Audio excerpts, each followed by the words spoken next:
Yes, I'm online, Marie-Claire.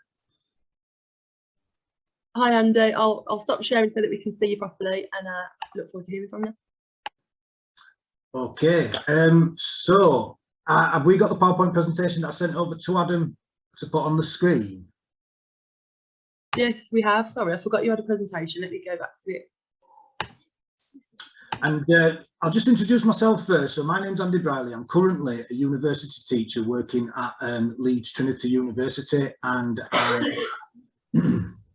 I'm currently working on the Unlock Masters degree. So I'm basically part of a team that's leading on delivering university masters to newly qualified prison officers, and to obtain the masters they've got to work in the prison service for 2 years.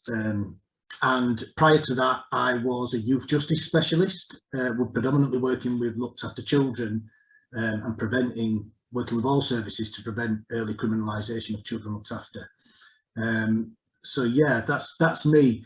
This presentation is I feel like it's going to be slightly different. So I'm glad Dan highlighted some of the kind of complications with the word resilience, because I think that's what I'm going to draw on as we go through this PowerPoint presentation, because I think resilience isn't straightforward. Marie-Claire, you said that it's fluid. I also think it's subjective, and it's also relative. It's relative in terms of people's outcomes, and I'm going to draw on some of this. So can we move on to the next slide, please? I am going to try to be as interactive as possible throughout this talk as well, so I do need everyone's contributions if that's possible.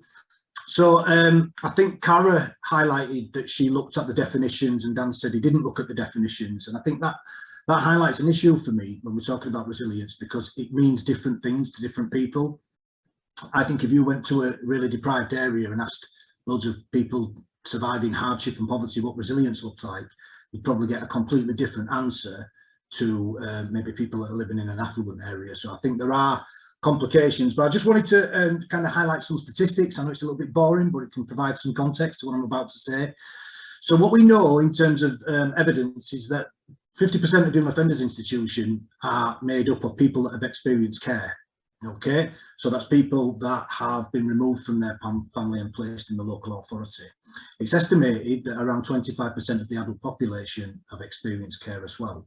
And I think it's just really important to highlight that. And then if we think about in terms of school exclusion, it's estimated, these are all from the government statistics, the Ministry of Justice statistics, that around 42% were excluded from school. This is in the adult prison population, right? And so what I'm going to do now to make it a little bit more interactive than just having me talking is I'm going to ask you what you think in terms of the entire prison population within 12 months. What do you think the reoffending rate is? Now, Andy Laidlaw, I would absolutely be expecting you to get this on the money, and anybody else who's working with the HMPPS. So put in the chat box, 48% Cameron, okay? Any takers on 48%? 67 Adam, any more? 655% Marie-Claire. Yeah. So everybody's contributing, so thank you for that. According to the Ministry of Justice report in 2016, it is around 46%. So anybody that went for around 45 to 50% within 12 months would have been pretty much on the money. Okay, so it's around that for adults. What do you think it is for those that are under 18? Go. What have we got? For those that are under 18, what do we think it is, the percentage-wise? 56, 67, 85, 90. Oof, these are some high numbers. According to the Prison Reform Trust, for those that are under 18, it's around 70%. And it's interesting, actually, because it's 70% now. It was 70% when we had 3,000 people, young people. We've got less than 500 now in 2010. So no matter how many young people we lock up in the custodial setting, the reoffending rate stays stubbornly at every 10 young people that are released, 7 will reoffend within 12 months. It's crazy, Yvonne. So can we move on to the next slide, please? I sound like Boris Johnson. I know you're not going to mistake me for Boris Johnson. Chris Whitley, I think you remind me of more than Boris Johnson. The hair, it's the hair. I don't know whether that's a compliment or not. So I think for me, the question, and I've worked in youth justice for 15 years, and there's nothing wrong with the word resilient. And some of the speakers today have outlined what resilience is in a kind of corporate level and on an individual level, and there's absolutely nothing wrong with the word resilient. My concern is that people misinterpret the word particularly when we're dealing with children. So the question isn't who is resilient, as you can see in the slide, it's who is not. And actually, what does that imply for children? Particularly children that don't get through school, or children that are taking substances, or children that enter the youth justice system. Is the implication for them that they're not resilient? And what do we do about it if they're not? So, because again, I want to be interactive, if we could just pop on to the next slide, I want everybody to get as involved as possible in this little activity. So, I'm going to give you a word. I want everybody to try and spell that word in the chat box backwards, and I'm going to give you 30 seconds. Okay, so let me just get my ready. So 30 seconds to spell love backwards. Go, everybody, go as quick as you can. You've got 30 seconds. Love, love, love, love, love. Everybody's done it absolutely perfect. Is there anybody that's made a mistake? I don't think there is. Interesting that some people have gone with capitals, Yvonne. Okay, I was going to see it out for the 30 seconds, but we don't really need to make the point. So if we move on to the next slide, please. God, I really do sound like Boris Johnson. Okay, so the next slide, I'm going to give you a word in a minute, and you're going to have 20 seconds to spell the word backwards. So on your marks, get set, you've got 20 seconds, spell family backwards. Who's going to be the first one? Family, yeah. You lot are on the money. Oh, we've had a mistake there, Yvonne. Sorry. Weak link. Oh, brilliant. Oh, I messed that up, didn't I? There's always one, Yvonne, don't you worry. It's usually me. I don't need mine being the class fool. Right, can we go on to the next slide then, please? Right, so under this slide, again, I'm going to give you 10 seconds, and you've got to spell what I say next backwards in 10 seconds. You ready? So on your marks, get set. Adverse childhood experiences. Off you go.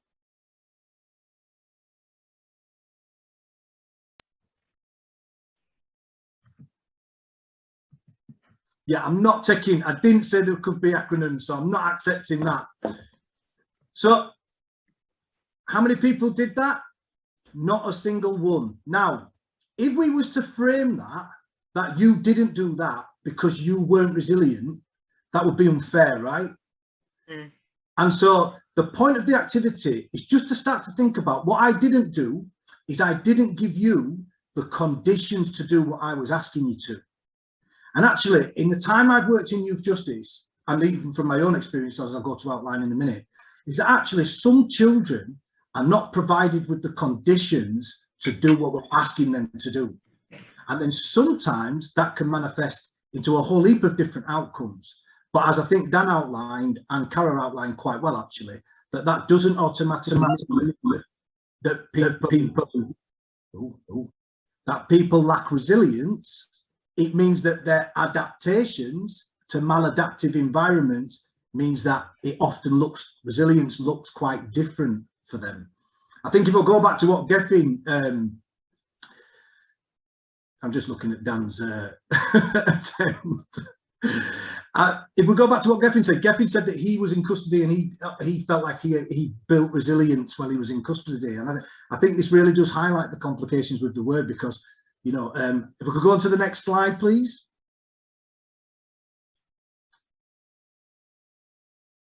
Because again, even when you go to people with lived experience, as Dan outlined, that resilience can mean different things to different people. So as you can see there's lots of research that shows that instability, and that is your research area, Dan, I'm glad to hear it, that instability is not good for children. I mean, sometimes we need science to tell us this stuff, but actually it's quite basic stuff, that actually instability for children has implications for their outcomes. So you can see, as that study said, that children experiencing instability have outcomes that are as poor and sometimes worse than outcomes for children that are in stable but adverse conditions. And sometimes the young people that I've worked with are simultaneously exposed to both. So they're exposed to instability because they've bounced around the care system, but they've also been in high deprived areas and as a result gravitated towards negative relationships. So if we could just put on to the next slide, please.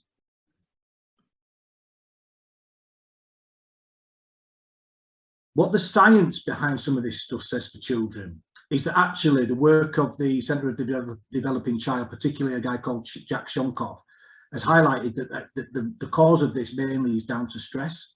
And actually stress isn't bad for you, stress is quite good for you. It helps you to deal with situations. If we weren't exposed to any stress, we wouldn't be able to deal with any stressful situations. So what they said that it's a positive stress is a mild increase in heart rate, which releases some level of stress hormones. Now, before I came on to talk today, I started to get a little bit stressed because I want to make sure that what I say resonates with people. I'm not chatting absolute garbage. And so my stress response system kind of starts to develop. Tolerable stress is when you're exposed to something more significant, but importantly, what mitigates it is the connection and attuned attachment to attuned, caring, positive, nurturing adults. And so that's my worry sometimes, is that actually children don't decide the relationships that they have around them.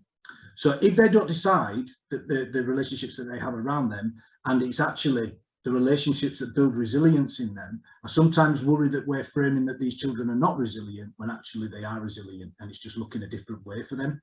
So what they said, that actually when you are exposed to the adversity, in the absence of constructive supportive relationships, that's when stress becomes toxic.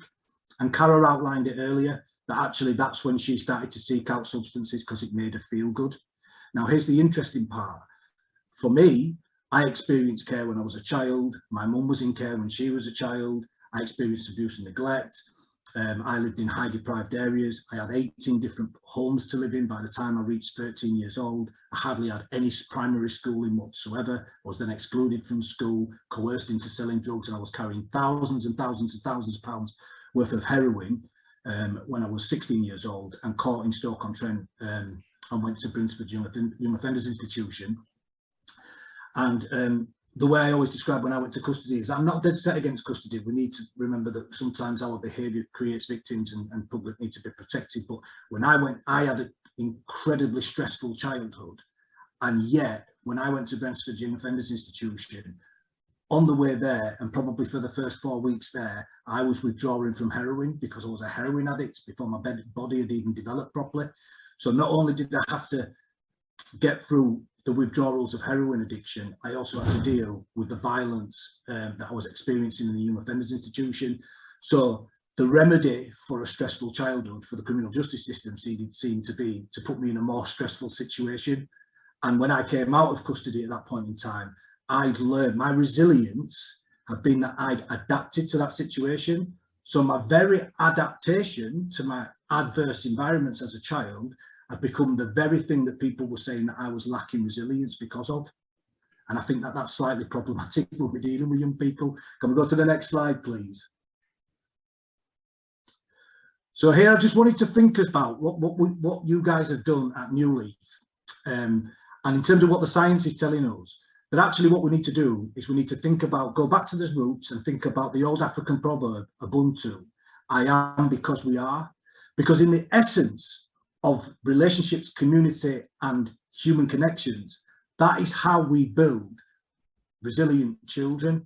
Actually, if we're seeing children gravitate to gangs, if we're seeing children gravitate to problematic behaviours and drug addiction, and they're getting excluded from school, as we're seeing in the adult prison population, then there's something not quite right with the communities that we're developing.